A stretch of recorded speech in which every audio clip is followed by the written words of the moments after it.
Toymadan kadarı mehmanları bundan bir iki ayın Yaşagut vilayetinin Uğudak etrafına Şah Mehmet bilen toyda olduk. Onun şu bana zanı diyorlar, nerede şolaydım şey? Şunu tapsanı toymada çağıracak bolya. Şunu yani bir ulu hürmet edecek bolya deyip şunu yani ki Kovaydım ayttı da şu Uğudak etrafına, Yaşagut vilayetinin Uğudak etrafına toymada şunu ullukan hürmet kadanının her emine tuğulimi şu nerede şologlan deyip indi telefonun bu edip yayradar sağlık portal. Kovaydım şey. Ödünün mahmalı vadı bilen tuğulimi yaşlığına teretmeden halkımıda ağ kürökten hılmat ediyen kovaydım şeyimi.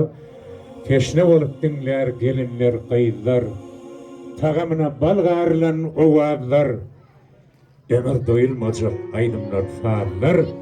Bugün Şah Mehmet bağışı, aydım aydanına, zoş bağışıyım. Hadi bakalım.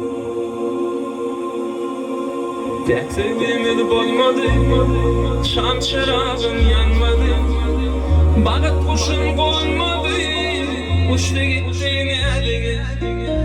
Ağlaydım aydım son, unutur mu ben seni, bu dünyadan ötün son.